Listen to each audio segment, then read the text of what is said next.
It's been a part of the evolution of ego is to spend your first half of your life acquiring and adding, thinking you can add to yourself, and it looks great. I mean, it looks great when you got a cool car and you got nice clothes and you know, and you're and you've done something that people admire, you know, but it can never fulfill you. You can never be happy. You know what I mean? It's not where happiness comes from.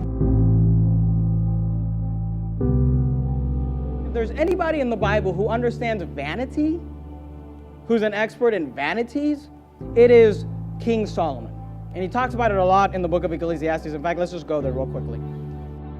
Now, Solomon teaches us about vanities. If you're there in Ecclesiastes 2, look at verse 1.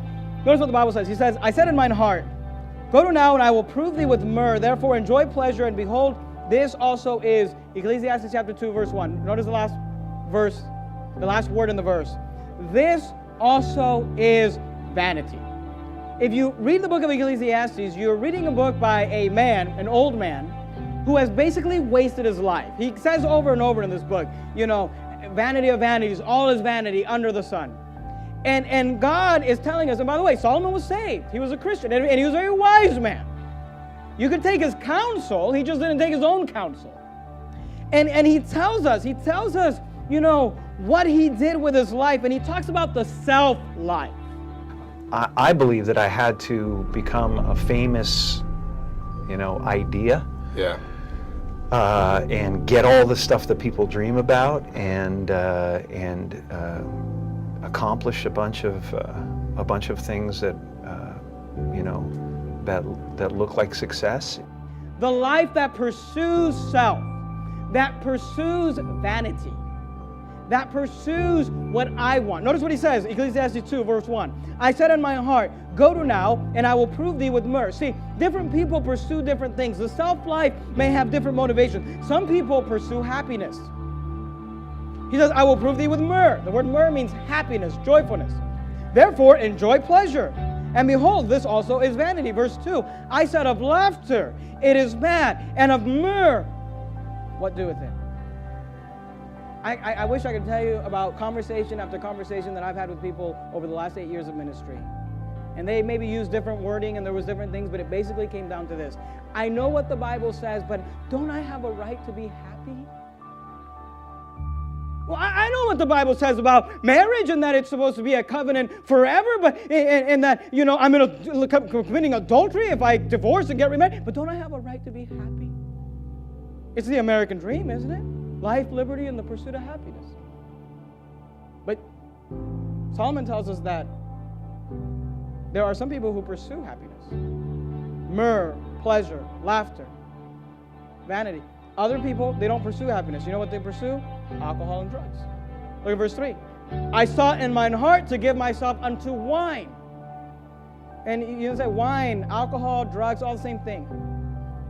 There are other people who seek after possessions. Look at verse 4.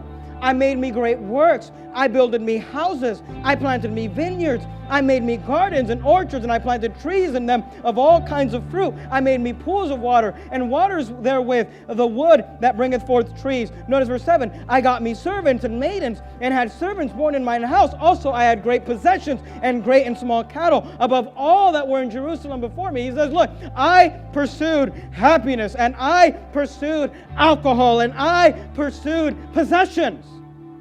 Houses and gardens and vineyards and trees and servants and maidens. I pursued all of it. In verse 8, he tells us that he pursued after money. Some people pursue money. Verse 8, I gathered me also silver and gold and the peculiar treasures of kings and of the provinces. At the end of verse 8 there, he tells us that he pursued entertainment. Notice what he says. I got me men singers and women singers and the delights of the songs of men as musical instruments and that all of the sorts. He said, you know, some people, they're pursuing entertainment. Others are pursuing possessions. Others are pursuing money. Others are pursuing happiness. Some people are just pursuing success. It's not Jim Carrey who can walk down the street just you know, doing anything he wants to and get away with it because nobody knows you. You know, after a while, hopefully it'll be to the point where I can't walk out in the street. Won't that be fun? where it'll be impossible to walk anywhere without being recognized. So I was great and increased more than all that were before me in Jerusalem. Also my wisdom remained in me.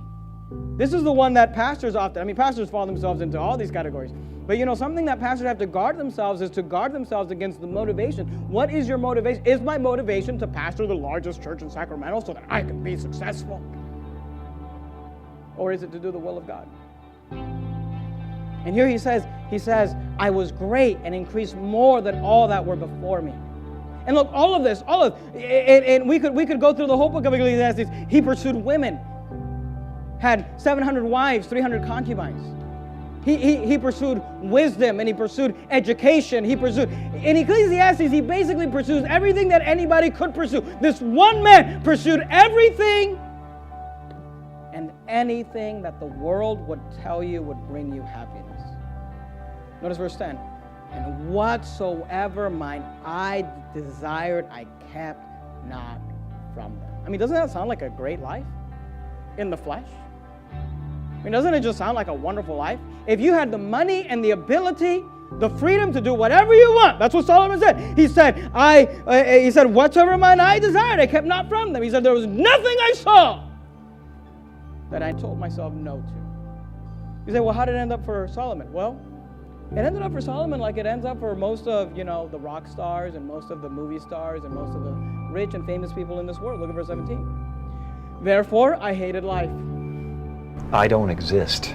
So they're all characters that I played, including Jim Carrey, including any of those things. They're all characters.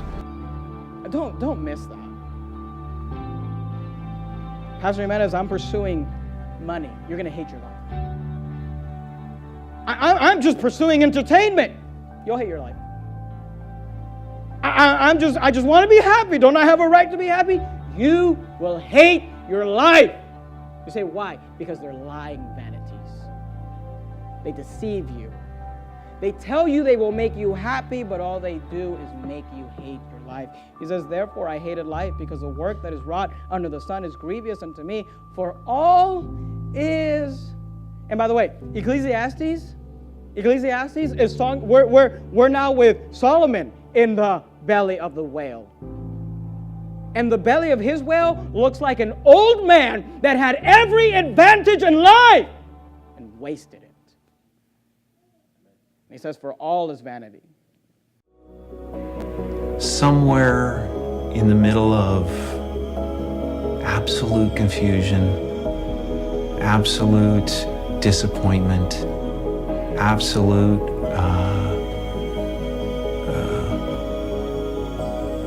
the fruition of all of my dreams, standing there with everything anybody else had ever dreamed about having, and be unhappy.